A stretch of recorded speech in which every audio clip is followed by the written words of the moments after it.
A análise de territórios emergentes para a sustentabilidade, com a ajuda de pessoas curiosas e abertas a repensar paradigmas em nosso laboratório de futuro, NeoExplica, nos permitirá dar um rolê no futuro e, assim, projetar novas perguntas e novas abordagens para as práticas mais sustentáveis. Nosso laboratório de futuro NeoExplica irá colocar na roda 11 territórios emergentes. E iremos compartilhar com vocês perguntas e também novos olhares para criarmos juntos um futuro mais sustentável.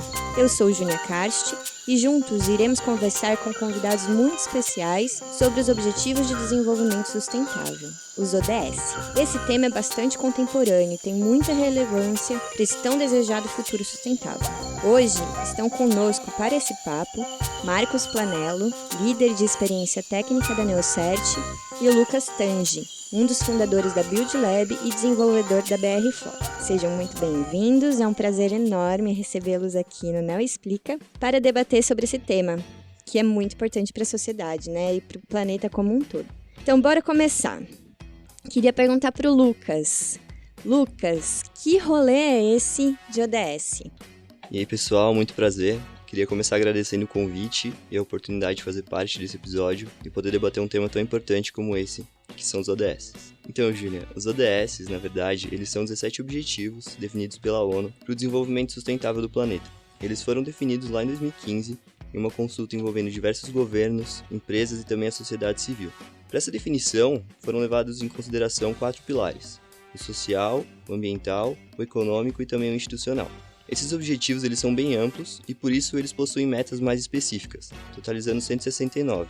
Os ODS abrangem questões como a erradicação da pobreza, fome, saúde, educação, aquecimento global, igualdade de gênero, água e saneamento, energia, urbanização, meio ambiente e justiça social. Todos eles compõem o que a gente chama de Agenda 2030. Dessa forma, a gente tem metas e prazos, o que permite que a gente possa avaliar como a gente está indo em relação a cada objetivo. E todos eles são interdependentes e devem ser considerados de forma global. Cada um dos 17 objetivos podia ser debatido de forma muito mais ampla aqui e com certeza a gente teria um episódio para cada um deles. Bom, Lucas, você trouxe um contexto muito legal, acho que sua fala, né, deu um panorama geral de como veio, né, de onde surgiram os ODS, e você mencionou que foi feito a partir de uma consulta pública, né, e até onde eu sei é uma das maiores consultas públicas que já foram realizadas, mais de 80 países participaram, você trouxe, né, empresas e sociedade civil também fizeram parte desse processo para a definição dos ODS e das metas. E aí eu queria perguntar para o Marcos, né? Qual a importância dos ODS na agenda mundial e na agenda brasileira? Bom dia, pessoal, né? Um prazer também estar aqui com vocês, fazendo esse bate-papo. Como o Lucas falou, né? Dá para ter uma ideia de quão abrangente é isso, né? Então, desses 17 ODS, né, eles cobrem praticamente qualquer assunto relacionado aí ao desenvolvimento econômico e social do mundo, né? Então, do meu ponto de vista, essa questão dos ODS, eles são um novo paradigma que tem que ser seguido aí, né, tanto por governos, empresas, pela sociedade civil, para que chegue em 2030 a gente tenha um mundo, uma economia, uma sociedade mais sustentável e equitativa, né, com mais participação pública nas tomadas de decisão, né, para a gente conseguir chegar no mundo melhor lá em 2030. Contribuir com o desenvolvimento sustentável tem se tornado cada vez mais uma necessidade, e acho que a participação de todo mundo é fundamental. E quando a gente fala de desenvolvimento sustentável, a gente fala de um desenvolvimento capaz de suprir as necessidades da geração atual sem comprometer as gerações futuras. Um desenvolvimento que não esgota os recursos para o futuro. E os ODS, eles trazem essa abordagem. Então a gente tem que achar uma maneira de continuar tendo avanço tecnológico, econômico e social sem prejudicar as gerações futuras. Um dos projetos também da ONU para reforçar essa importância no cenário tanto nacional quanto global é o International Youth Day, ou Dia Internacional da Juventude. Ele é um evento global que tem como proposta reunir os jovens engajados para impactar outros jovens e realizar ações locais e globais que contribuam com esse desenvolvimento sustentável. A participação são de organizações jovens, órgãos públicos, empresas, escolas e também universidades. Trazendo mais o cenário brasileiro, a comunidade brasileira desse evento é a maior do mundo. E esse ano a gente teve mais de 800 eventos e milhares de jovens impactados. O tema desse ano foi Engajamento Jovem para a Ação Global. E no ano passado, o tema que era sobre educação, o Brasil teve mais eventos do que todo o resto do mundo somado. Então eu acredito que a gente entender os conceitos desse desenvolvimento sustentável, as nossas necessidades E também o nosso papel em cada uma das metas dos ODS é fundamental para essa agenda.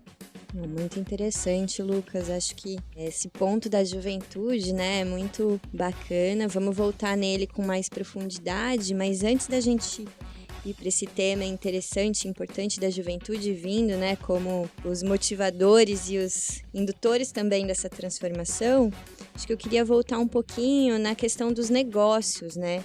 Existe hoje uma tendência bastante grande das empresas reportarem os ODS e publicarem o que tem feito. Eu queria entender, né, queria que o Marcos trouxesse para a gente um pouquinho qual a importância das empresas em participarem dessa agenda.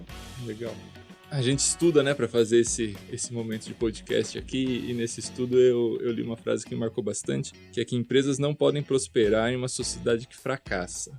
Achei pesada, né, essa frase, assim, e que faz muito sentido, e acho que nesse momento de pandemia ela fica muito clara, né? A gente vê aí um monte de empresa fechando as portas, né, infelizmente aí demitindo um monte de gente. Então a gente vê, né, nesse momento principalmente, que os ODS, eles não são só para o governo, né? Eles demandam uma participação das empresas, né? As empresas que são as grandes geradoras de emprego, de inovação, de renda, né? Também precisa participar da sociedade civil, é claro, né? Mas as empresas, eu acho que elas têm um papel fundamental para fazer a economia e a sociedade chegarem mais próximas, né? Ou conseguirem cumprir esses ODS de uma forma mais rápida. Tem meta, né, dentro de cada ODS. Como o Lucas falou, são 169, tem meta que claramente é para a empresa cumprir. Então, as empresas têm sim um papel fundamental, né? E as empresas, muitas vezes, elas têm que mudar a sua cultura mesmo, né? Para identificar, fazer uma análise. Poxa, o meu negócio ele tem a ver com isso, né? Certamente. Dentre esses 17 tem, você impacta, né, positiva ou negativamente em algum ODS, em alguma meta, com toda certeza. Então acho que tem que identificar e ir atrás, e mudar a cultura da empresa para que você se direcione intencionalmente, né, a melhorar a performance relacionada a isso ou a fazer algo a mais, né, para ajudar o mundo inteiro a chegar, né, nessa meta aí de 2030. Já estamos em 2020. O tempo está contando, né? Tem 2 iniciativas muito legais que eu vi nesse estudo, que uma do Pacto Global 2030 da própria ONU, né? Que agrega empresas aí que aderem às metas. É uma oportunidade legal, né? Para as empresas conhecerem, ver como que pode fazer parte, como que pode assumir esse compromisso. E existe o CBDS, que é o Conselho Empresarial Brasileiro para Desenvolvimento Sustentável, né, que agrega aí grandes empresas do Brasil, que tem ali todo um framework para direcionar esforços, né, para compartilhar informações. Então as empresas também podem procurar caminhos como esses, né, certamente existem outras associações, né, se a gente estiver falando do setor empresarial, que já estudam o tema e já têm diretrizes, têm boas práticas que podem ser compartilhadas aí entre as empresas, né? É uma interface aí dos negócios que ela não é para competir, né? Ela também tem uma cooperação aí que juntas as empresas elas vão conseguir contribuir melhor. Não posso contar para o meu concorrente o que eu estou fazendo, né? Ou perguntar para ele o que ele está fazendo. Eu acho que essas uniões aí de empresas, elas servem inclusive para isso, né? Para disseminar boas práticas que uma empresa está adotando para outra. Então pode ter uma oportunidade grande aí.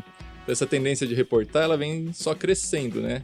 Desde o começo desse século aqui, a gente vê um interesse, principalmente de investidores, né, de saber onde estão colocando dinheiro, né? Então, se você voltar lá para 2005, você vê em grandes grupos de investimento, né, principalmente estrangeiros, evitando investir o dinheiro em negócios que vão contra seus ideais, né? Então, não vamos investir em cigarro ou em arma, né? Então, um primeiro filtro de onde ia colocar a grana, né, para não ferir seus próprios preceitos. Então, eu sou uma pessoa da paz e vou investir em ações da empresa de armas, né? Eu vou abrir uma loja de arma para aproveitar a oportunidade e ganhar um dinheiro. Então, assim, não faz muito sentido. Os fundos de investimento caminharam um pouco também nesse mesmo sentido, né? E depois isso evoluiu para identificar empresas que têm boas práticas, né? Aí surgiu um negócio que está voltando com tudo agora, que é o ESG, que é o Ambiental, Social e Governança, né? E tem empresas ou investidores que eles preferem investir, ou eles só investem em empresas que fazem uma análise desses critérios, né? Critérios ambientais, sociais e de governança. Existem até índices de bolsa de valores aí que usam esses termos, né? Ou relatórios de sustentabilidade que as empresas reportam para demonstrar que elas olham para esses assuntos, né? Então isso começou antes dos ODS, né? E acaba que hoje os ODS eles se mesclam um pouco nessa agenda, né? Então tem fundo de investimento que ele enxerga o ODS como uma trilha mais palpável, né? Para a empresa tomar suas ações para entregar o ESG. Então elas estão muito relacionadas assim hoje em dia, né? As 169 metas elas acabam que servem como um guia mesmo, né, do que eu posso fazer. Tem um outro material interessante que é do GRI, que é o Global Reporting Initiative. Também tem suas vantagens, assim, é um sistema global, né, como o próprio nome diz, e que tem um framework super detalhado, né, que diz até o que as empresas podem falar relacionados a cada meta, né, e ele traz sugestões, não sei se são sugestões, mas são possibilidades de ações mesmo, né, para as empresas fazerem. Então, nessa meta aqui de acabar com a pobreza, né, nesse objetivo de acabar com a pobreza, que tem suas metas embaixo, né, para cada meta ele fala o que a empresa pode estar fazendo. Então, é um framework bem legal de conhecer. Tudo isso é público, é gratuito, né, as empresas podem pesquisar e ir atrás disso e conseguir tanto identificar melhor, né, o que tem para fazer, quanto reportar o que já faz, ou reportar quais são suas metas, né? E tem uma outra iniciativa legal que eu vi, que é do Sistema B, da B Corp. Também, né? Tudo gratuito, tudo público, e você entra, ele como se fosse um aplicativo, onde você vai respondendo perguntas e ele avalia, né, com quais ODS a sua empresa está mais relacionada, né? Porque também tem isso, né? Você não tem que entregar nos 17 ODS, né? De repente, você tem que forçar muito a barra ou fazer um negócio que não tem nada a ver com o negócio da sua empresa, é só para atingir um ODS que está faltando, né? Não é esse o objetivo também. Então, tem ODS que eles são mais naturalmente relacionados ao seu negócio, né? Então, se você é uma empresa que usa água, tem um ODS que fala de disponibilidade de água. Ou você é uma empresa agrícola, você tem ODS ali que fala de produção agrícola, né, redução de fome, tem ODS que estão mais relacionados ou relacionados de uma forma mais forte com cada tipo de negócio. Então, no Sistema B, ele também vai fazer essas perguntas para identificar isso e depois te dar sugestões de ODS para você reforçar iniciativas, sempre lembrando que você impacta positiva ou negativamente cada um desses ODS. Então, né, reforçar as ações positivas e mitigar as ações negativas. Isso é importante. E sempre, né, lembrando que não é obrigatório, né? Tudo isso que a gente está falando hoje aqui são boas práticas, né? E boas práticas, mais uma vez, né, são coisas que a sociedade cada vez mais exige, né? Então, a gente estava falando que começou com investidores querendo saber onde bota a grana. Hoje o consumidor também quer saber, né, o que ele está comprando, qual que é o impacto que aquela empresa está causando. A gente vê aí grandes catástrofes ambientais de empresas, né, no mundo todo. Então, tem o investidor, tem o cliente, tem parceiro de negócio, né? A gente já vê também demandas de empresas falando assim, tem um fornecedor meu que quer saber quais são minhas ações relacionadas aos ODS e eu não sei. Então, a relação, né, entre empresas, muitas vezes, um potencial cliente seu pode querer saber, né, quais são os ODS que você está impactando e quais as ações que você está fazendo. Então, reportar, ela ajuda em tudo isso, né? Assim, tanto cria um framework comum, né? Então, se todas as empresas usarem os mesmos frameworks, vai ficar muito mais fácil e possível até, né? Porque se cada um fizer de um jeito, fica impossível, mas isso viabiliza uma análise global. E essa história que a gente está falando é global. No fim das contas, existe um monitoramento que é feito para saber como que o mundo está respondendo a esses 17 ODS. E esse monitoramento só é possível se os governos, empresas, sociedade civil reportar o que está fazendo. E reportar de forma séria, né? sem forçar a barra, né? Que a gente fala aqui, que se forçar, dá para falar que a gente cumpre os 17, mas sem forçação de barra, né? O que de fato a sociedade como um todo está fazendo ou como está direcionando esforços para cumprir esses ODS. Então, reportar é importante por isso. né, para investidores e para mensuração de impacto. Realmente é uma mudança de cultura, né, empresarial, né? As empresas começam a integrar dentro dos seus próprios processos, então é bastante interessante o momento do mundo que a gente vive, né? E esses indutores que o Marcos trouxe na fala dele, que faz com que os ODS acabem sendo, junto com essa lógica do ESG, cada vez mais incorporados dentro do seu processo. Então, acho que existe muito a necessidade, né, das empresas definirem quais são as suas prioridades do ODS, criar os seus processos para que consiga, né, aumentar os impactos positivos, mitigar os negativos, como o Marcos trouxe. Isso tudo transparente. Também estava vendo esses dias que eu achei muito interessante, que é sobre essa questão da transparência, né? De repente você também colocar quais são os problemas que acontecem, as formas como você mitiga, à luz, né, de conseguir contribuir para os ODS, porque afinal de contas a gente tem só 10 anos aí pela frente, né? Então a gente precisa realmente começar a olhar os processos, não só as empresas, né, mas todos os setores, de forma a conseguir mostrar o que tem sido feito. Acho que é importante, né? Ainda mais num mundo cada vez mais dinâmico, tem cada vez mais sendo necessário que as empresas se coloquem com uma transparência para conseguir atingir mesmo os seus objetivos econômicos, inclusive. Porque parece que está dissociado, né?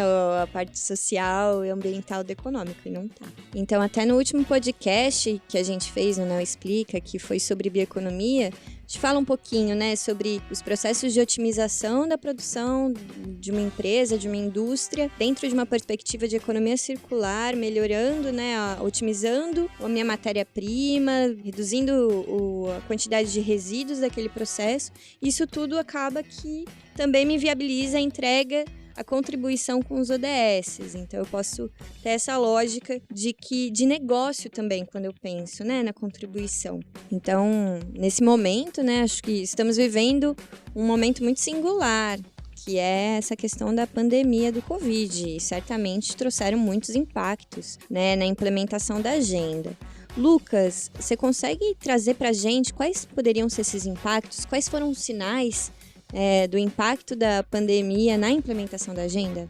Eu acho que assim como outras metas e modelos, a pandemia afetou significativamente esses cenários. Então pode ser uma meta pessoal, empresarial ou governamental, a gente vai ter impacto. Bem no início de uma década, como você comentou, a gente só tem mais 10 anos para cumprir essa agenda.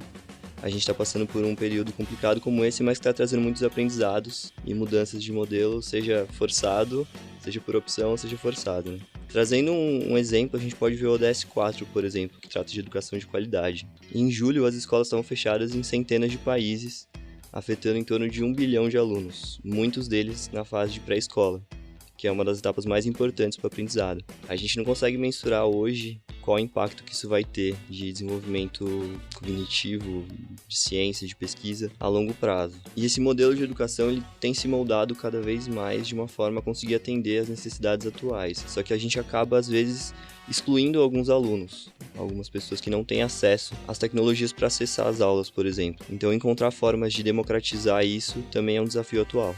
É claro que tem impacto negativo em muitos, né, dos ODS, né? Por exemplo, a gente pegar o ODS 1, que é de erradicação da pobreza.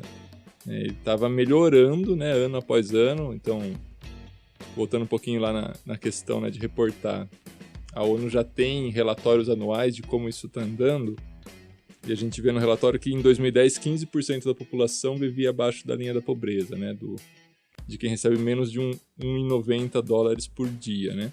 Isso lá em 2015 já tinha baixado para 10%, em 2019 já estava em 8,2% e tinha uma projeção, né, de cair aí para 7,7% esse ano, 7,4% ano que vem, e acaba que a projeção agora é subir de novo, né? Então aumentar o número de pessoas que vivem abaixo da linha da pobreza, aí mais de 1 ponto percentual, né? Então a gente está em 8,2% e deve subir para 8,8% nesse ano. E aí depois 8,7 em 2021.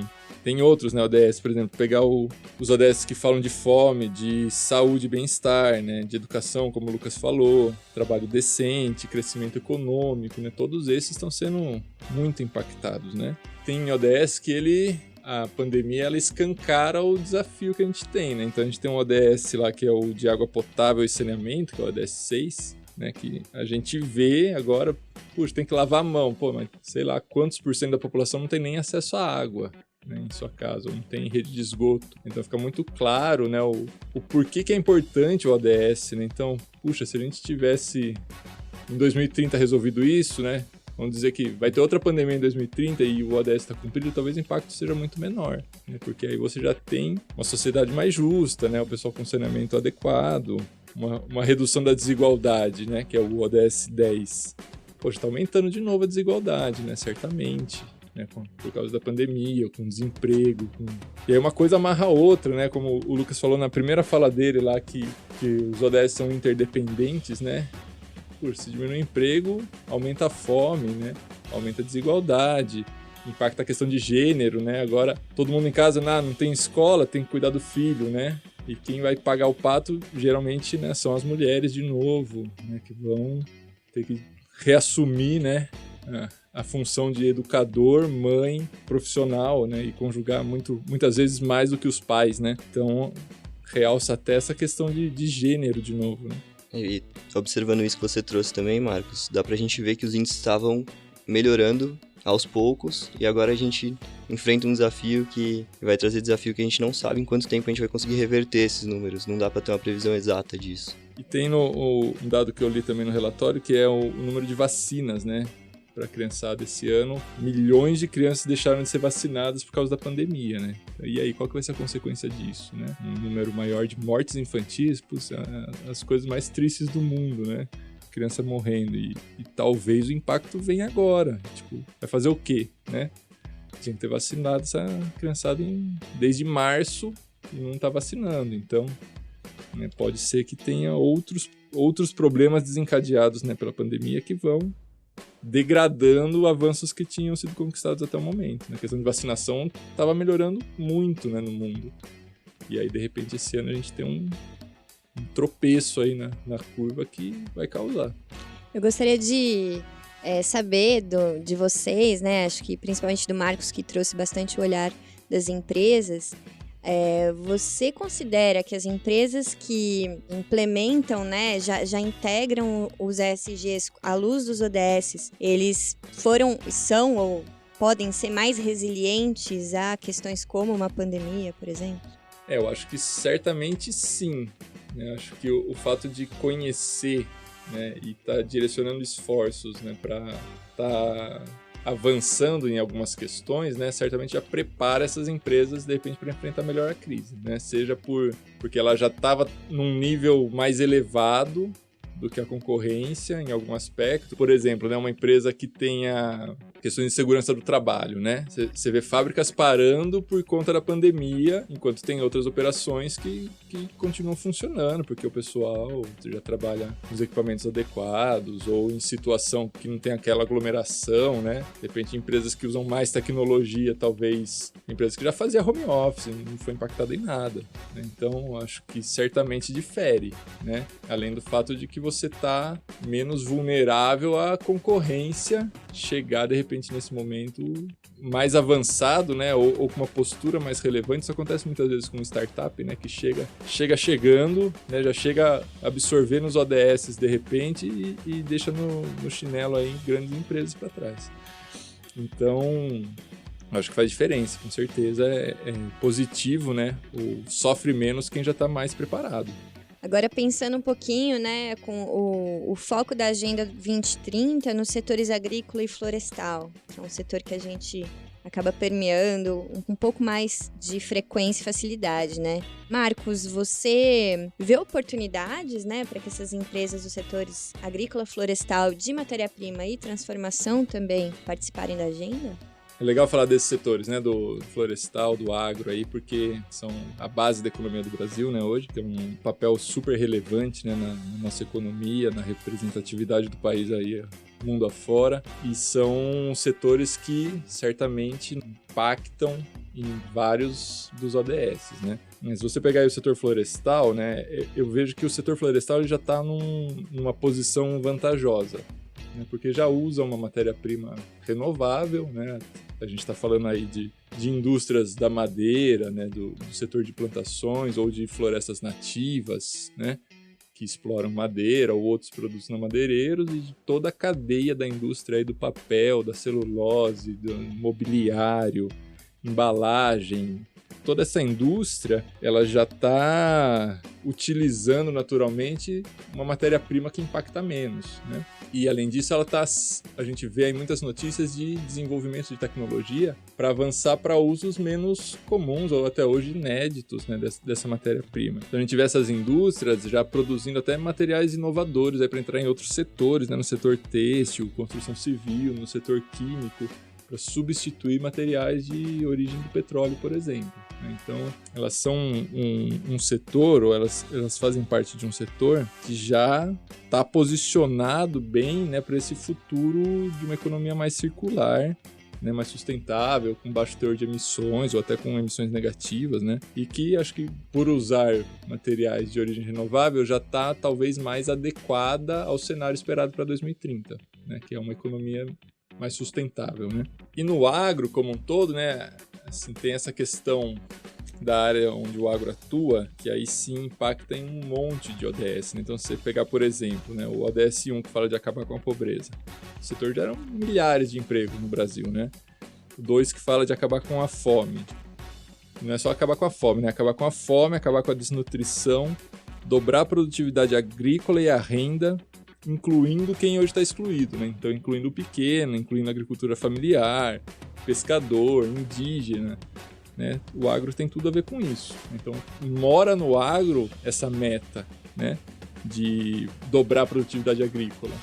O Brasil, como gigante do agro, aí, tem um papel super importante. No 4, né, que o Lucas sempre traz aí da parte de educação, né, a indústria ou as empresas hoje, elas também são responsáveis por formar profissionais, né? Então, as empresas também, elas exercem um papel de educador, né, na formação dos profissionais, tem meta relacionada a isso. No 6, que fala de igualdade de gênero, a gente vê desde a pré-história que a mulher tem um papel fundamental na agricultura, né? E até hoje, a gente, se olhar nos cargos gerenciais, aí, os cargos de alto nível nas empresas, continua com uma desigualdade histórica. E a gente nunca consegue resolver isso. Claro que eu acho que está cada vez melhor, né? Essa é a boa notícia.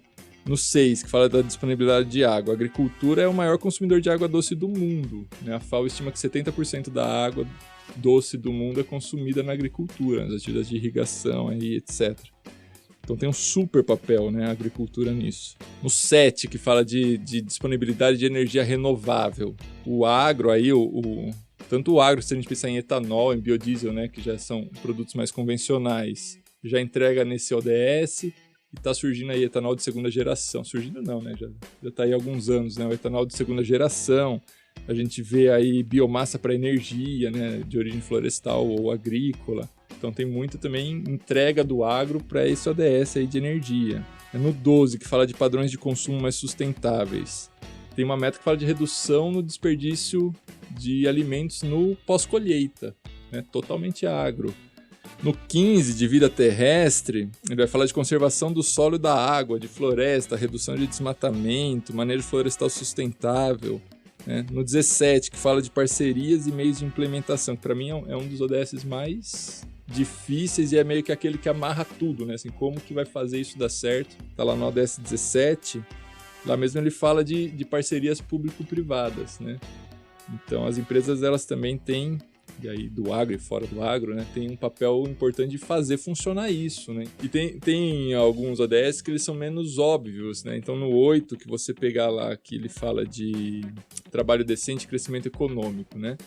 Lógico, tem uma parte óbvia disso, né? De empresas que geram trabalhos decentes e que geram crescimento econômico, mas se você olhar lá a meta 8.3, ela vai falar que um dos objetivos é fomentar o empreendedorismo, a criatividade e a inovação. E aqui em Piracicaba, que a gente está no Vale do Silício Piracicabano aqui, a gente vê um monte de startup, né? Tem o AGTEC aqui que incuba um monte de startup e tem empresas fortes do agro que bancam essa iniciativa, né? Então, não é obrigação da empresa, né, fomentar uma iniciativa como essa, botar dinheiro nisso, mas é uma forma de fomentar aí a inovação, a criatividade, novas tecnologias, empreendedorismo.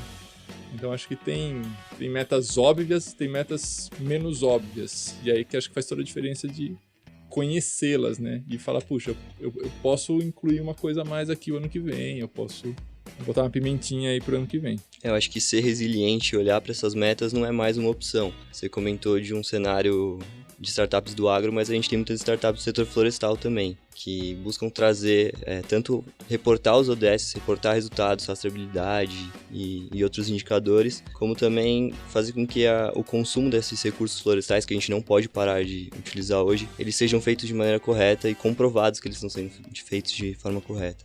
E melhorar ano a ano. Eu vou pegar esse gancho da tecnologia que vocês trouxeram, né, com as startups e as possibilidades, né, de fazer essa cadeia aí de indução, de entrega dos ODSs. A gente vê realmente, né, a tecnologia está avançando bastante rapidamente, né, de forma exponencial. E aí, qual é a relação, né, desse avanço tecnológico, da ciência de dados, por exemplo, e da educação, de processos de educação com os ODSs? Para mim, a tecnologia, ela é tanto um meio, né, para a gente ser mais sustentável, usar recursos de uma forma melhor, mais inteligente, mais sustentável, né, de repente novas formas de processar, novos biomateriais, né, porque a gente falou no último podcast.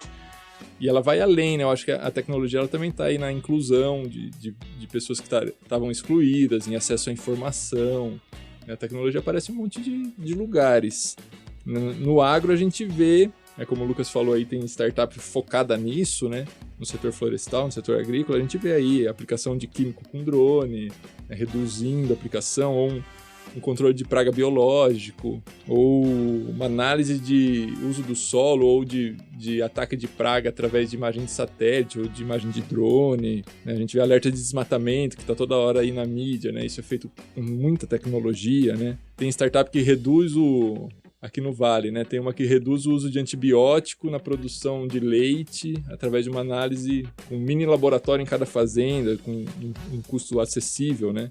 A própria redução do uso de antibiótico já paga o investimento. Além das inúmeras startups que mexem com gestão, né? Ou melhorando a gestão do agro, trazendo mais informação, trazendo o uso de dados, de metadados aí, dados relacionados a clima, a previsão do tempo, tudo isso, que eu acho que melhora na gestão do negócio como um todo. Lógico, né? Tem que dar dinheiro, né? Antes de mais nada, para parar em pé. Então, também tem que valorizar esse pessoal que mexe com a gestão. Acho que a tecnologia ela empodera tanto pessoas quanto negócios, e hoje a gente já vive um cenário tecnológico. Tudo isso que você falou já existe. E eu não tenho dúvida que ainda no futuro a gente vai ter muitas novas tecnologias e inovações para mudar ainda mais esse cenário e tornar possível atingir os objetivos até 2030. Esses dias eu estava ouvindo um podcast, até a Júnia que passou o link, né? Do pessoal da Suzano aí num podcast de tecnologia, né? Falando de uso de dados, que eles geram trilhões de dados por dia. E aí hoje eles conseguem até, desde alocação de clone, uma melhor alocação de clone dependendo do clima, da região, do solo, etc. Até prever vendas ou substituição de produtos quando tem falta de produto, enfim. O uso da tecnologia de dados está aí, tem que fazer. Meio que quem ficar de fora dessa vai perder. Então, todo mundo gera dados, né? A questão é não colecionar, né? Você tem que saber usar os dados, né? Então, acho que a ciência de dados vem com bastante força aí nos próximos anos. E muitas empresas, né, principalmente do setor agrícola e florestal, elas já, como o Marcos trouxe, né, já entrega o ODS. Só que às vezes a ciência de dados vai ajudar a organizar essa entrega e reportar de forma transparente. Então, realmente, começa a ver essas integrações, né, entre a necessidade de você coletar esses dados, tratar esses dados, de coisas que você já faz ou que você, a partir deles, percebe que você precisa fazer e colocar isso de uma forma transparente, né, organizada. Eu acho que é muito importante essa questão, né, da ciência de dados e da tecnologia nos ajudando a enxergar os nossos impactos positivos e os negativos também, para melhorá-los.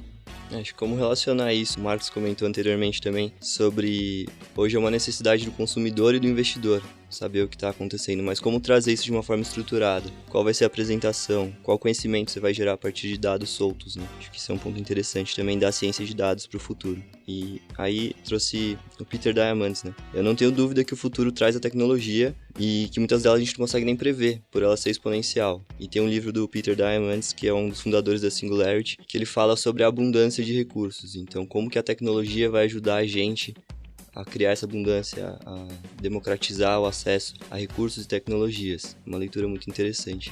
Acho que todo esse papo, né, que a gente teve, assim, estamos caminhando para o final, mas todo esse papo, ele traz a perspectiva do futuro que a gente quer, né?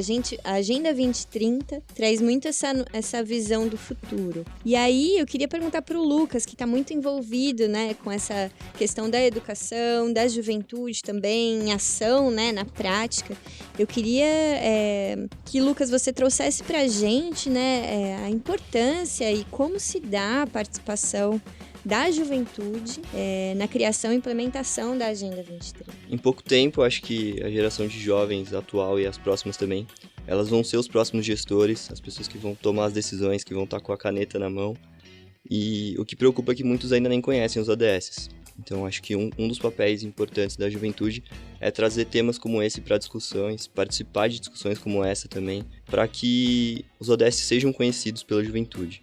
Acredito também que a nossa geração, até pela tecnologia que a gente tinha comentado, de empoderar, de trazer esse acesso à informação em canais de comunicação, que a gente tem a oportunidade e também o dever de encontrar novos modelos para o que não funciona mais e também para ter o desenvolvimento sustentável, não só para desfazer algumas coisas, mas para continuar evoluindo, mas com sustentabilidade. Inclusive, o ex-secretário-geral da ONU, ele comentou uma vez que a gente é a primeira geração que pode acabar com a pobreza e a última que pode salvar o meio ambiente. Acho que essa frase diz muito qual o papel da juventude nesse cenário.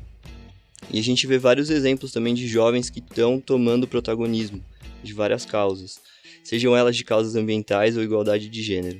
E aí, voltando no que eu tinha comentado anteriormente também sobre um projeto da ONU, que é o International Youth Day, o Dia Internacional da Juventude. Ele é um projeto que foi criado em 99 pela ONU para conscientizar os jovens e trazer a participação deles no impacto local, regional e global. E esse ano, o time da BioLab também participou como parceiro do evento para realizar essas ações, que também é um desafio no cenário de pandemia, como fazer eventos, como engajar jovens remotamente. Uma das alternativas que a gente encontrou foi realizar uma série no Instagram falando sobre ODS exatamente, de jovem para jovem. Eu acho que assim é uma forma que a gente consegue fazer com que essas discussões cheguem, porque por vezes a gente vê, vamos falar sobre o ODS, o negócio da ONU, aí às vezes cria uma certa resistência. E acho que tem que ser totalmente o contrário. A gente procurou fazer um formato curto para que isso chegasse a mais pessoas. Se vocês quiserem saber mais sobre algum ODS em específico também, todos os episódios já estão disponíveis. E acho que isso entra também na questão de trazer essas discussões. Com acesso às informações e a esses canais mais abertos para a juventude, é possível que aconteça essas discussões, como por exemplo aqui, uma pessoa de 20 anos está trazendo alguns conteúdos, e também uma criança de 15 anos falando numa série sobre ODS. Então, trazendo algo que impacta globalmente de uma forma simples, em 3 minutos, para quem não conhece entender um pouco mais desse cenário. Eu acredito que, então, o papel da juventude é trazer essas discussões e esses conhecimentos por uma forma de ação, tanto na tomada de decisão quanto no protagonismo, né, de tomar a frente de algumas iniciativas. E no cenário brasileiro também a gente vê que os jovens brasileiros eles são muito engajados, né? O evento brasileiro esse ano foi o maior do mundo novamente, são 3 anos seguidos, apesar de ter sido criado em 99. O evento chegou no Brasil em 2018 só, e nesses 3 anos a gente bateu os recordes mundiais. Então no ano passado, e acho que esse ano também a gente vai conseguir, se somar todos os eventos que tiveram no planeta inteiro, não dão a quantidade que tem no Brasil. Esse ano de forma remota foi um desafio para todo mundo. E o desafio também é fazer com que essa tecnologia chegue, que esses conhecimentos cheguem a quem não tem acesso no momento. E a oportunidade também que nós jovens temos de participar de projetos como esse, queria inclusive agradecer todos os jovens que participaram da série, foram 17 episódios, em especial o Gustavo, de 15 anos, que trouxe uma pauta de que com essa idade ele consegue trazer e ter voz para falar para quem quer assistir, pode ser no Brasil, pode ser em qualquer outro lugar do mundo, para falar sobre a importância desses objetivos e de como em 2030 a gente precisa atingir essas metas. Em 2030 ele vai ter 25 anos, muito mais novo do que muita gente que está escutando esse podcast agora. Então, esses objetivos, eles são pra gente, como desenvolvimento sustentável, para atender as nossas necessidades, mas também para não tirar a possibilidade das gerações futuras. Eu acho muito legal isso que você trouxe, né, das gerações. Eu sinto que as gerações que estão vindo, elas estão com uma responsabilidade, com um compromisso, na verdade, né, muito grande. Eles já, né, você vê exemplos como a Greta, né, outros jovens que são muito preeminentes e falam sobre esses temas e acendem esses temas na sua narrativa, como missão mesmo, né, de vida. Eu acho que é muito interessante, a gente vê bastante. E esses jovens são consumidores mais conscientes, né? Serão técnicos, serão talentos também mais conscientes, então acho que é um processo realmente que não dá mais para fugir, porque esses talentos vão querer trabalhar em lugares que estejam conectados com a sua visão e a sua missão de vida, né? Bom, então agora chegamos realmente na nossa última pergunta, depois de uma conversa tão rica, tão importante e necessária, né? Os ODS, eles precisam agora realmente ir para a prática, né? A gente implementar ações para que em 2030 a gente consiga atingir, né, as metas que foram colocadas. E aí queria, para finalizar, né, que cada um trouxesse a visão de vocês em relação à Agenda 2030. Quais são esses desafios e oportunidades, né, e o que é possível fazer para que a gente consiga ajudar no desenvolvimento da agenda. Acho que, como você falou, é urgente e importante, né? Para quem organiza a agenda entre coisas urgentes e importantes, contribuir aí ou saber para onde vai, né? Ter como um guia a Agenda 2030 é urgente e importante. Acho que a minha visão é essa, né? De quem está ouvindo pela primeira vez falar disso, né? Bora estudar aí, entender esse assunto, né? Ver onde você está posicionado, quais ODSs são mais relacionados ao seu negócio, que pé que você está hoje, qual que é a linha de base, né? E quais metas você vai estabelecer aí para os próximos 10 anos. E como você vai mensurar isso, né? Dessa forma, a sua empresa também vai poder contribuir com essas metas. A minha visão é essa, né? Agradeço de ter participado aqui. Acho que foi super legal esse bate-papo com vocês. E nos vemos nos próximos. Eu acredito que para os próximos anos é importante a gente entender mais sobre os objetivos, sobre as metas e identificar o nosso papel, seja indivíduos ou sejam empresas, para a gente entender como que a gente pode contribuir, de que maneira o nosso negócio se encaixa, os nossos valores, os nossos propósitos se encaixam nisso, para que a gente consiga realmente atingir isso de uma forma sem ser forçado. Acredito que um dos desafios seja o tempo que a gente tem para realizar isso, mas a oportunidade está na tecnologia, está nos novos formatos que a gente tem que encontrar. Acho que a gente já evoluiu bastante desde a criação dessas metas até hoje, mas ainda tem um caminho longo para a gente trilhar. Fico muito feliz de ter participado do podcast, pelo convite também, e de poder compartilhar um pouco mais sobre esse tema tão importante. Muito obrigado. Excelente. Eu queria agradecer a presença de vocês, do Marcos e do Lucas. Também queria agradecer a todos que nos ouviram, né, no nosso laboratório de futuro da Neocert, que a gente chama de Neo Explica. E a gente convida todos e todas que sigam a gente nas redes sociais, compartilhem com a gente as dúvidas, as percepções, sugestões de temas, o que vocês quiserem, para que a gente possa trazer e debater no nosso laboratório. A gente quer muito saber de vocês, que vocês entendem também sobre todos esses territórios emergentes que a gente tem estudado. Então a gente se vê no próximo episódio do Não Explica, que sai em todas as plataformas digitais às sextas-feiras, 11 horas. Até!